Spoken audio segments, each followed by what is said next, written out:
everyone. Welcome to today's episode of Candid Kaya. Today, we are here with Katie, and she's a realtor here in Atlanta. If you are interested in one day becoming a realtor, then stay tuned. It's all coming up next. So hello, Katie. Hey, how are you? Great, thank you for asking. Good. Can you tell the viewers a little bit about yourself? Sure. I am 27 years old. I went to Spelman, and I first became a realtor in Chicago. That's where I first got my license. Moved back here in 2015 and switched over. And I've been starting my career ever since. Okay. So tell us a little bit about why you got into real estate. Sure. So I became interested in real estate during my senior year at Spelman. Okay. I started a small business with a classmate. It was called Student Sweet Spots. Okay. And our idea was basically to kind of help our peers find off-campus housing and that sort of thing. So that was like my inspiration, and it kind of showed me that it was what I was passionate about and helping people in that area of life. So from there, I knew that I wanted to become a real estate agent. All right. Tell us a little bit about the day in the life of a real estate agent. So there is definitely not a typical day in the life. You can start the day thinking you're going to do certain things, and it can just go left. Around 11 a.m., a buyer decides that, they don't want to move forward with the contract because there's some structural damage or something. So they want to terminate, and now you have to find them a new house instead of working on this upcoming listing that you have in another neighborhood. Okay. So there isn't really a typical day, but in general, you're doing a lot of different things. You're working with sellers, whether it's preparing a listing or something that's already on the market, and you're coordinating showings and getting feedback and trying to get a buyer for that home. Okay. If you're working with buyers, then you're searching for properties for them to go and see. You're working on marketing for yourself, because ultimately you are running a small business. Mm-hmm. So that's a very important part as well. You're lead generating, so you're calling your database, people you know, people that you met at networking events and that sort of thing, and working to generate more business. Okay. Mm-hmm. So the first step to becoming a real estate agent is taking the course, correct? Correct. So a pre-licensing course. Can you tell us a little bit about that? Mm-hmm. So you want to find a real estate school to take the course at. Okay. And the prices will range, but I think that in general it's going to be maybe around $200 or so. Okay. And there are different options you can take for the class. So you could go part-time in the evenings over the course of maybe 4 weeks or so. I know that there are accelerated courses offered, so you might go full-time, basically all day for maybe 1 or 2 weeks. Okay. And just kind of learn everything within that time span. Or you could do home study or self-study, and with that you have a little more flexibility with how long you have to study and prepare before taking your exam. Okay. So can you get your courses done online or no? You can. You can? So Mm-hmm. Online's an option. Okay. Yes. Good to know. Yep. So next, of course, is taking the exam. Mm-hmm.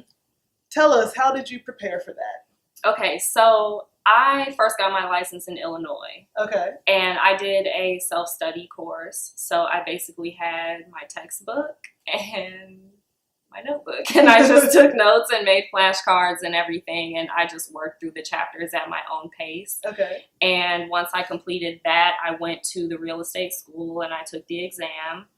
Once I passed that, then I was able to study for the national exam. So you are going to take 2 tests. Okay. So the first one is through your real estate school. You have to pass that course first. And then once you do that, you're able to prepare for the national exam. Okay. Mm-hmm. All right. So after you've gotten your real estate license, what comes next? So the next step is to find a brokerage to join. Okay. Mm-hmm. So basically, when you join a brokerage, you aren't necessarily working for that company. At the end of the day, whether you work as an individual agent or you join a team, you are running a small business within that company. Okay. So whatever brokerage you join, they're basically giving you all of the tools and the resources you need to be successful as a real estate agent. But at the end of the day, it's a small business. Right. Mm-hmm. Okay, so what should someone consider when choosing a brokerage?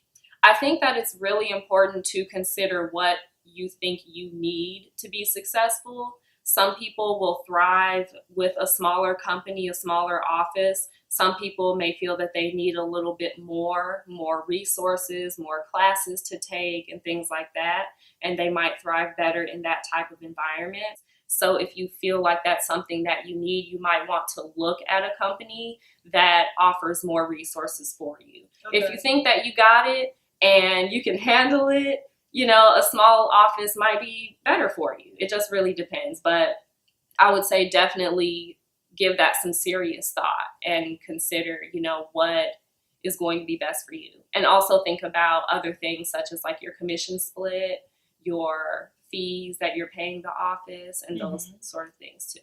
So with that commission that you receive, what percentage of that will go to the broker?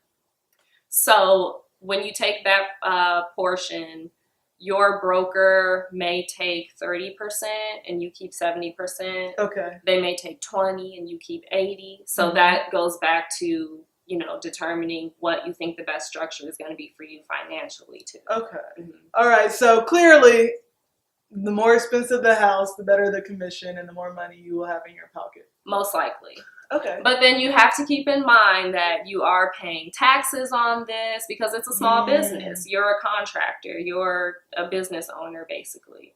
So there are a lot of other costs. You have operating costs to run your business. You're paying to market yourself as an agent. You are spending money on those clients as well. You're spending time and money if you're driving around and showing a buyer homes.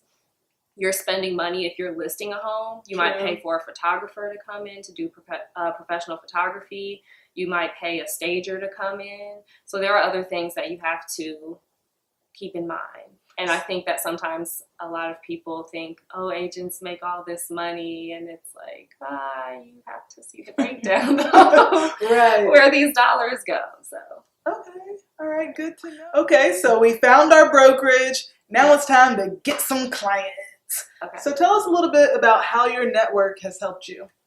My network has helped a lot, and I think that it's the most basic thing for people to know about when they're going into real estate. The first thing you want to do is just write a list of everyone that you know. And you want to call them and tell them, hey, I'm in real estate. Do you know anyone looking to sell? Do you know anyone looking to buy? And from there, your business will grow. But it always starts with who's in your immediate circle. They call it your sphere of influence. So it does help a lot. And it's also important to be consistent with keeping in touch with people as well. And a lot of agents, the longer they're in the business, at a certain point, their business reaches a point where it's referral based completely. So they may not even have to do a lot of marketing necessarily to people that they haven't met because they've established so many strong relationships where they know X number of people in their database is going to definitely send them at least one referral that year. Okay. Yeah. So tell us a little bit about how you've grown your clientele outside of your own sphere of influence, like you said.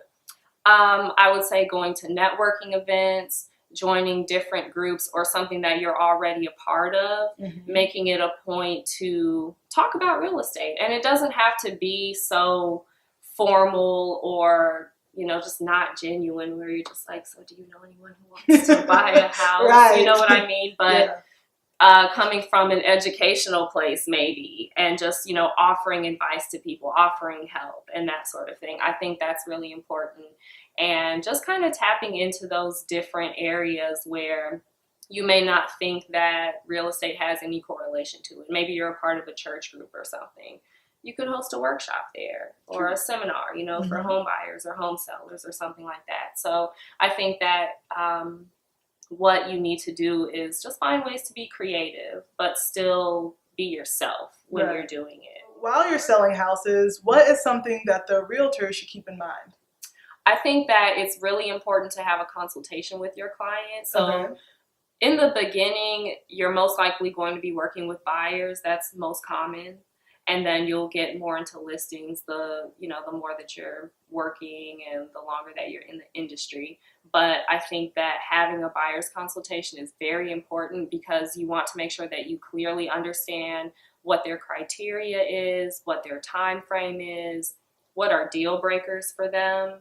And you also want to educate them on the process. Okay. So you want to explain to them, what are the steps for looking at homes? How long should that take? About how many homes should you even be looking at? Mm-hmm. Because when you start to get into like 15 and 20, then something may not be right. You may need to revisit the criteria or have another conversation and figure out what is it that this buyer will compromise on and that sort of thing. And you want to explain things to them like earnest money and closing costs. You want to let them know how long it takes to close. Depending on what lender you go with, it'll generally take a 30 to 45 day close. Okay. So those are very important things that you want to make sure the buyer has a general understanding of. And then throughout the process, you want to make sure that you are keeping up with the timeline and letting them know, hey, we're, almost through due diligence, which is usually between 7 and 14 days. Average of 10. Mm-hmm. You want to let them know when the finance contingency is coming up. You want to let them know when the appraisal comes back, making sure that the property does appraise. Mm-hmm. And then coordinating closing if they need to do a final walkthrough or any other, final areas that they need to tie up loose ends with. So. Okay. What tips do you have for those who are struggling to pass the real estate exam, but still want to one day become a realtor? I think that if you are having trouble passing the exam, definitely stay committed to studying consistently and really focus on that. But I also think that you can still work on building your craft with it. Okay. So if you haven't identified a brokerage yet, you can use time to interview different people, go visit these offices, find out what they have to offer for new agents, and just put in that legwork to figure out where is the best environment that's going to help me be the most successful I can be as a real estate agent. All right. Okay, Katie, lastly, what is your best piece of advice for aspiring realtors everywhere?